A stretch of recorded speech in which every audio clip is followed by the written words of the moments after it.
반갑습니다. 오늘은 아주 역사적인 날입니다. 오늘 테슬라 주가는 종가 및 장중 기준 모두 사상 최고치 올타임 하이를 달성하였습니다.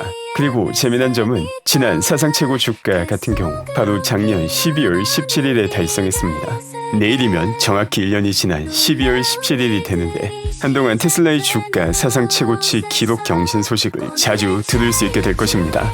거의 1년 만에 테슬라는 새로운 사상 최고가를 달성했는데 본격적인 로보택시 시대는 아직 시작도 하지 않았다는 것이 핵심입니다. 지금까지 테슬라가 보여준 것은 기술력을 갖추고 있다는 것을 증명하였고 이 기술력을 바탕으로 전 세계로 뻗어나는 테슬라의 FSD와 로보택시를 보게 되는 게 2026년입니다. 그리고 이 과정에서 항상 재미난 일은 많이 존재했습니다. 지난 대선 미국 부통령 후보 팀 월치 같은 경우 단기 저점에서 아주 신난다며 테슬라를 조롱하는 모습을 보여주었습니다. 지금까지 테슬라는 상장 이후 약 38,000%의 상승을 하였습니다. 그리고 재미난 점은 이 모든 과정 속에 사람 이름만 바뀌었을 뿐이지 팀월치와 똑같은 사람들은 항상 존재했다는 점입니다. 자율주행 시대의 극초입인 지금에서도 수없이 많은 또 다른 팀월치가 등장하겠지만 한 가지 확실한 점은 다가오는 3년 뒤, 5년 뒤에는 테슬라 전체 수익률인 38,000%에는 미치지 못하겠지만 수익률의 단위 자체가 100%보다는 1000%에 가까워질 가능성이 훨씬 더 높다는 점입니다. 오늘 또 테슬라가 만드는 미래와 관련된 소식들을 함께 정리하겠습니다.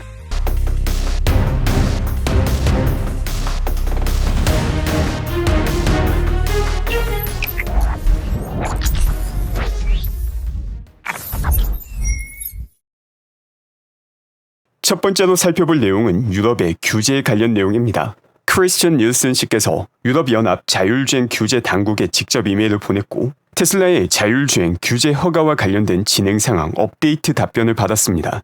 이 답변의 핵심 내용은 다음과 같습니다. 현재 유럽에서는 자율주행과 관련해서 혁신 기술 면제 조항 39조가 존재하나 아직까지 테슬라는 FSD와 관련해서 이 39조 요청을 하지 않았다라는 공식 답변을 보냅니다. 즉 아직까지 테슬라가 혁신기술 면제 조항을 활용하지 않았지만 이를 미래에 활용하게 되고 유럽에서 승인이 나게 된다면 최소한 감독 버전 FSD는 유럽에 생각보다 빨리 배포될 수 있다는 이야기입니다. 첫 시작은 감독형 버전으로 시작하겠지만 FSD의 성능을 직접 경험하는 유럽인들이 늘어날수록 미래 배포되게 될 테슬라의 무감독 FSD 역시 자연스럽게 시민들의 요청으로 인해서 규제가 통과될 가능성은 더욱더 높아지고 있습니다. 그 밖에 오늘 웨이모는 승객만 타고 있는 누적 로보택시 운행 마일수가 1억 2천만 마일을 넘겼다고 발표합니다. 웨이모가 이 발표를 진행하면서 사용한 단어를 보게 되면 사람 운전자가 없는 누적 주행 마일이다 라는 것을 강조하고 있습니다. 관련 내용 역시 얼마 전에 정리했었지만 이는 대표적인 본질을 흐리는 마케팅용 단어 선택입니다. 자율주행의 핵심은 사람 운전자가 있는가 없는가가 아닙니다. 사람 운전자가 존재하지 않는다 하더라도 원격 조종을 통해서 문제가 발생할 것 같을 때마다 수동으로 조작을 한다면 이는 진정한 의미의 자율주행이 아닙니다. 웨이모는 원격 조정을 활용하기 때문에 사람 운전자는 존재하지 않지만 사람 운전자가 존재하지 않는 모든 누적 로보택시 마일수가 진정한 의미의 자율주행 마일수는 아닌 것입니다. 궁극적으로 자율주행에서 운전자는 사라지게 되지만 이 궁극적인 지점에 도달하게 하는 자율주행의 본질은 운전자 혹은 원격 오퍼레이터가 개입이 필요한 빈도가 얼마나 적은가입니다. 그리고 웨이모는 이 수치와 관련된 공표를 전혀 하고 있지 않습니다. 하지만 테슬라 같은 경우 벌써 많은 국가에 풀려있는 FSD를 통해서 얼마나 자주 개입이 필요한지 직접 경험할 수 있습니다. FSD 14만으로도 이 수치는 기하급수적으로 낮아졌지만 더욱더 중요한 점은 매번 큰 버전이 업데이트될 때마다 이 수치 자체가 10배, 20배 단위로 줄어들고 있다는 점입니다. 해당 영상은 독일에서 진행되고 있는 FSD 동승 체험 영상입니다. 이 영상에서는 안전 드라이버가 존재하며 심지어 핸들 바로 옆에 손을 대고 있기도 합니다. 그럼에도 불구하고 전혀 개입을 하지 않았지만 공사 현장에서 언제 빠져나가야 되는지 정확하게 인지해서 운전하는 모습을 볼 수 있습니다. 테슬라의 자율주행에 대해서 잘 모르는 사람은 이 장면조차 원격 조정을 통해서 이루어졌다라고 주장하는 사람들도 분명 있을 것입니다. 그리고 이런 사람들이 여전히 존재한다는 것 자체가 테슬라의 자율주행이 가져올 변화가 얼마나 급진적이고 빠른지, 얼마나 큰 기회가 여전히 존재하는지를 증명하는 것입니다. 지금 영상은 똑같은 지역을 테슬라 FSD 매드맥스로 운전하는 모습입니다. 다만 왼쪽 같은 경우 도로 위에 눈이 쌓여있지 않은 상황이고 오른쪽은 아직까지 도로 위에 눈이 치워지지 않은 상황입니다. 분명 똑같은 구간인데 테슬라의 FSD는 도로 위에 눈이 있다는 것을 인지하고 여기에 맞춰서 더 안전하게 천천히 운행하는 모습을 볼 수 있습니다. 이처럼 테슬라 FSD 자율주행 능력은 한 달이 멀다 하고 엄청난 성과를 직접 보여주고 있습니다. 이에 따라서 모건 스탠리에서도 테슬라가 로보택시 숫자를 2026년에 아주 크게 올릴 것이다 라고 이야기를 합니다. 그리고 모건 스탠리가 예상하는 테슬라 로보택시의 숫자는 약 1000대입니다. 현재 테슬라가 안전 드라이버와 함께 운영하고 있는 로보택시 숫자가 약 160대라는 점을 감안하면 2026년 1000대라는 수치는 아주 보수적인 수치입니다. 실제 모건 스탠리에서 아직까지 한 번도 경험하지 못한 미래가 자율주행 미래이기 때문에 보수적으로 접근했을 가능성도 분명히 있지만 이와 함께 스페이스X 상장 전 충분한 테슬라 주식을 매집하려는 의도가 있을 가능성도 분명 존재합니다. 일론 머스크는 스페이스X가 상장할 경우 혹은 일론이 가진 그 어떤 기업이라도 상장할 경우 테슬라 장기 투자자에게 우대 혜택을 주겠다고 여러 번 밝혔습니다. 그렇기 때문에 테슬라 장기 투자자에게 어떤 형태로든 혜택이 갈 것이라는 걸 알고 있는 기관 투자자들은 스페이스X 상장 이전에 충분히 의미 있는 테슬라 수량을 모으기 좋은 시기가 바로 지금과 2026년 상반기가 됩니다. 현재 테슬라의 어닝만 본다면 결코 좋은 상황이다 라고 할 수 없지만 미래의 어닝, 로보택시와 자율주행으로 인해서 발생하게 될 어닝까지 고려하면 회사 자체가 바뀌게 되는 상황입니다. 말 그대로 번데기가 나비가 되기 직전인 상황인데 이를 먼저 인지한 기관 투자자들이 존재한다면 스페이스X 상장 혜택까지 함께 받을 수 있는 시기가 바로 지금과 2026년 상반기가 됩니다. 당연히 가능하면 최대한 저렴하게 매집을 하고 싶은 마음이 존재할 수밖에 없습니다. 또한 동시에 테슬라를 매수하는 기관 투자자들의 숫자는 계속해서 증가할 수밖에 없는 상황입니다. 이제 4분기가 며칠 남지 않은 상황입니다. 그리고 테슬라는 4분기 막바지에 신고가를 기록하게 됩니다. 펀드 매니저 입장에서는 본인의 포트폴리오에 잘 나가는 회사들의 이름이 들어가 있어야지 고객들에게 내가 그래도 열심히 운영하고 있다, 좋은 기업들을 꼽았다 라는 어필을 할 수 있게 됩니다. 테슬라의 주가가 크게 올라가기 전에 매수한 게 아니다 하더라도 최근 잘 나가고 있는 테슬라 티커가 본인 포트폴리오에 들어가게 된다면 그것만으로도 고객에게 조금이나마 더 나은 인상을 줄 수 있게 됩니다. 이를 윈도우 드레싱이라고 하는데 다양한 펀드에서도 연말 윈도우 드레싱이 진행될 가능성도 분명 존재합니다. 일론 머스크는 xAI의 그록을 언급하며 가장 중요한 건 혁신의 속도라고 밝힙니다. 그리고 이는 xAI뿐만 아니라 일론이 가지고 있는 모든 기업에 동일하게 적용이 됩니다. 바로 이 혁신의 속도가 테슬라의 로보택시 숫자에도 그대로 적용되는 시기가 바로 지금 12월 말이자 내년 상반기가 됩니다. 지난 주말 안전 드라이버가 제거된 로보택시를 시작으로 테슬라는 원한다면 매주 1000대, 극단적인 경우에는 4000대 이상의 로보택시를 매주마다 추가할 수 있는 역량을 갖추게 되었습니다. 지금까지 로보택시 숫자를 확장하는 데 존재했던 병목은 단 두 가지입니다. 그 첫 번째가 안전 드라이버이며 두 번째가 안전성 검증이었습니다. 안전 드라이버를 제거했다는 것 자체가 초기 안전성과 관련된 충분한 통계적 자료를 확보했다는 의미며 안전 드라이버가 제거된 상황에서는 기가 텍사스에서 생산하는 모든 모델 Y를 로보택시로 당장 투입할 수 있게 되는 게 테슬라입니다. 모건 스탠리에서는 테슬라의 2026년 로보택시가 현재 약 160대에서 1000대 내외가 될 것이다 라고 말을 했지만 이는 미국 전역 로보택시와 관련된 허가 진행 상황에 따라서 1000대보다는 10,000대에 훨씬 더 가까운 수치를 2026년 말 보게 될 것이라 생각합니다. 일론 머스크는 어제 살펴봤던 포드의 F-150 라이트닝 생산 중단과 관련된 내용에 대해서도 언급을 합니다.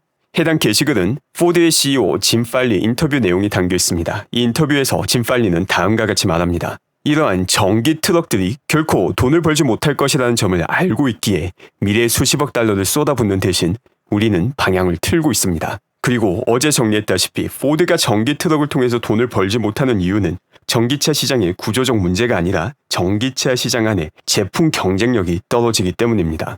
해당 내용에 대해서 일론 머스크는 다음과 같이 말합니다. 수년 전 저는 자율주행 기능이 없는 내연기관 차량을 운전하는 것은 플립폰을 사용하면서 말을 타는 것과 같을 것이라고 말한 바 있습니다. 하지만 기존 레거시 산업에 제가 억지로 좋은 아이디어를 밀어넣을 수는 없습니다. 이들은 그저 죽음을 고집하고 있을 뿐입니다.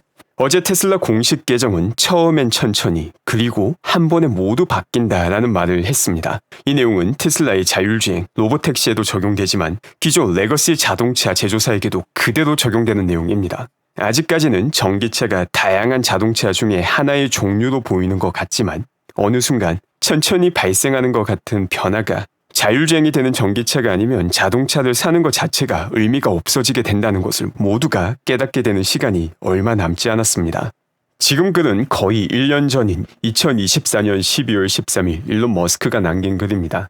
99%의 지구인들은 아직까지 전혀 이해하고 있지 못합니다. 마치 동화 속에 장하시는 고양이가 겉보기에는 그냥 고양이 같아 보이지만 실제로는 노래를 하고 춤을 출 수 있는 것과 같은 것입니다. 정말 고양이가 노래를 부르고 춤을 추는 모습을 직접 보기 전까지는 믿을 수가 없는 것입니다. 그리고 지금 테슬라에서는 정말 노래를 부르고 춤을 출 수 있는 고양이를 전 세계에 보여주고 있는 것입니다. 그전까진 아무리 펀더멘털 기술에 대해서 이야기하고 발전 속도에 대해서 이야기를 해도 직접 보지 못한 해이론자들이 가득 차고 넘쳤지만 안전 드라이버가 제거된 로보택시를 직접 보게 된다면 한순간 갑작스럽게 모든 사람의 뷰가 변하게 되는 장면을 목격할 것입니다. 그리고 제가 어제 다루었던 니사 자율주행 사고 리포트와 관련해서 진진님께서 댓글로 중요한 정보를 공유해 주셨습니다. 어제 제가 살펴본 내용 같은 경우 ADS Engaged Vehicles를 살펴봤는데 이 내용 같은 경우 테슬라의 모든 FSD와 오토파일럿이 포함된 게 아니라 현재 운행되고 있는 로보택시의 사고만을 집계한 내용입니다. 어제 영상에서도 다루었다시피 해당 통계에 포함되는 사고 같은 경우 사고가 발생한 원인과 무관하게 사고에 관여되어 있는 모든 기업들의 사고 횟수가 들어가 있습니다. 현재 테슬라 차량이 약 160대 내외다. 웨이모와 비교했을 때 10분의 1에서 20분의 1 수준이다라는 점을 감안하게 되면 이것만으로도 현재 테슬라의 로보택시가 웨이모와 비교해서 훨씬 더 사고가 적게 난다는 건 분명 증명할 수 있는 내용입니다. 다만 이 자료를 지난 영상에서 설명할 때 현재 테슬라 FSD 감독판 버전을 사용하고 있는 사람들의 사고까지 모두 다 포함된 것이다 라고 잘못 설명을 드린 점 정정하도록 하겠습니다. 조금 더 내려가면 레벨 2 ADAS Equipped Vehicles가 나오게 되는데 바로 여기서 미국에 판매된 400만 대의 테슬라 차량과 관련해서 오토파일럿을 사용하거나 혹은 FSD를 사용할 때 어떤 이유로든 사고가 발생한 적이 있는 차량이 집계가 되어 있습니다. 이 수치 같은 경우 2600건을 넘기며 훨씬 더 많은 수치이지만 현재까지 테슬라가 미국에서 판매한 테슬라 차량이 400만 대가 넘는다는 점, 그리고 상당히 많은 차량이 FSD뿐만 아니라 오토파일럿을 사용하고 있다는 점, 오토파일럿 사고 역시 해당 통계에 포함된다는 점을 감안하면 여전히 테슬라의 로보택시가 가지고 있는 안전성은 다른 그 어떤 기업보다 월등히 높다는 것을 볼 수 있습니다. 이 통계 자료에서 웨이모나 죽스 같은 다른 자율주행 기업들의 사고가 많이 명시되어 있지 않은 경우는 이 기업들은 대부분의 경우 운전자 없이 원격 조종으로 진행되기 때문에 해당 카테고리에 들어가는 모수 자체가 아주 적기 때문에 해당 결과가 나오게 되었습니다. 그 밖에 일론 머스크는 사이버 트럭을 언급하기도 합니다. 일론 머스크가 언급한 자료를 보게 되면 미국 고속도로 안전보험협회에서 사이버 트럭을 가장 안전한 차량으로 꼽았다라는 내용을 확인할 수 있습니다. IIHS는 전 세계에서 가장 까다롭고 엄격한 충돌 테스트를 진행합니다. 그리고 지금 보시는 해당 영상이 미국 고속도로 안전보험협회에서 진행한 사이버 트럭 안전 테스트입니다. IIHS의 테스트가 중요한 이유는 정부 소속인 니사 기준보다 훨씬 가혹한 조건을 제시하기 때문입니다. 그리고 이 테스트에서 사이버 트럭은 단순히 좋은 점수를 받은 게 아니라 모든 트럭 중 가장 높은 평가를 받은 것입니다. 이처럼 큰 업적을 달성했기에 사이버 트럭 공식 계정을 통해서도 사이버 트럭이 미국 고속도로 안전보험협회와 미국 도로교통안전국 두 곳 모두에서 가장 안전한 차량으로 평가되었다라는 글을 공유합니다. 그리고 바로 이 사이버 트럭에 들어가는 배터리인 4680과 관련된 주요한 공지가 확인되었습니다. 해당 내용은 기가팩토리 공동 책임자가 남긴 글입니다. 테슬라가 2027년부터 기가 베를린 공장에서 연간 최대 8GW시 규모의 4680 배터리셀을 생산하기 위해 관련 투자를 대폭 늘린다는 소식을 접했습니다. 목표는 해당 공장의 수직적 제조 범위를 넓히는 것입니다. 배터리셀부터 차량에 이르기까지 모든 것이 단일 장소에서 생산될 것입니다. 이는 유럽에서 유일무이한 방식입니다. 그리고 여기서 함께 생각해야 될 내용이 있습니다. 바로 지난 주총에서 일론 머스크가 2026년 말부터 사이버캡에 4680이 사용될 예정이라고 밝힌 것입니다. 기가 베를린에서 4680 생산 능력 확대를 준비하고 있다는 것은 기가 베를린 역시 전기차 판매가 크게 증가하든 혹은 테슬라의 로보택시가 크게 확대되든 엄청난 수요 증가를 예상하고 있다는 것이고, 이 수요 증가에 먼저 대비해서 생산 능력 확대를 준비하고 있다는 것입니다. 일론 머스크가 했던 약속들이 속빈 약속이 아니라 모두 다 큰 그림 안에서 치밀한 계획을 통해서 발표되었다라는 것이 다시금 확인되고 있습니다. 그 밖에 지난 11월 중국에서의 테슬라 판매 호조 역시 확인되고 있습니다. SUV 안에서 모델 Y가 가장 많이 팔렸는데 단순히 1등을 한 것에서 끝나지 않았습니다. 모델 Y만 약 34,000대가 팔렸는데 모델 Y L 같은 경우 12,800대가 팔리게 됩니다. 모델 Y L 같은 경우 단순히 모델 Y의 다른 트림으로 취급하기에는 판매 대수가 너무나 많아서 아예 다른 차량으로 등록했음에도 불구하고 판매량 상위에 기재된 것입니다. 지난 11월 중국 내 판매량을 보게 되면 약 73,000대를 기록하였는데, 이를 통해 지난 11월 같은 경우 여전히 13,000대에서 14,000대라는 상당한 물량을 수출함에도 불구하고 상당량이 중국 내에서 판매가 되었다는 것을 볼 수 있습니다. 그리고 항상 기억해야 되는 것은 12월은 매년 최고의 판매를 보여주는 월이라는 것입니다. 앞으로 테슬라의 본질은 현실 세계 AI로 바뀌지만 지금의 테슬라가 존재할 수 있었던 이유인 전기차 역시 중국에서 판매 호조가 지속되고 있다는 것을 볼 수 있습니다. 또한 중국에서 엄청난 인기몰이를 하고 있는 모델 Y L 같은 경우 유럽 수출 허가가 이루어졌다는 내용이 확인되기도 하였습니다. 벌써 중국 모델 Y L의 인기를 통해 확인할 수 있듯이 모델 Y L 유럽 수출 허가 같은 경우 테슬라 차이나의 미래 판매량을 높이는 긍정적인 이벤트가 됩니다. 그리고 오늘 일론 머스크는 일론의 또 다른 터널 회사인 보링 컴퍼니가 재평가를 받지 못하고 있다는 글을 남깁니다. 테슬라의 자율주행만으로도 세상이 크게 바뀌게 되는데 운전 피로도뿐만 아니라 교통체증까지 보링 컴퍼니를 통해서 미래에 해결하게 됩니다. 그리고 이 보링 컴퍼니 터널과 FSD가 만나게 된다면 어쩌면 미래에는 교통사고라는 단어 자체를 듣기가 힘들어지게 될 수도 있습니다. 보링 컴퍼니 터널은 기본적으로 전기차만 들어갈 수 있고 이 안에서 모두 다 자율주행을 사용하게 된다면 사고가 일어날 가능성은 한없이 0%로 수렴하게 되기 때문입니다. 오늘도 함께 해주신 분들 감사드리며 그동안 힘든 순간 끝까지 참고 견뎌내신 모든 장기 투자자분들께 축하의 말씀을 전하고 싶습니다. 또한 동시에 결코 쉽지 않은 여정이지만 일론 머스크가 준비하는 미래의 방향성과 철학에 동의하시는 예비 장기 투자자분들 역시 환영합니다. 오늘 준비한 소식은 여기까지입니다. 아직 구독하지 않으신 분들 중 테슬라에 대한 단순한 가십거리가 아닌 가장 정확하고 깊이 있는 정보를 꾸준히 얻고자 하신다면 구독과 알람 설정을 부탁드립니다. 오늘도 건강하고 행복한 하루 되시기 바랍니다.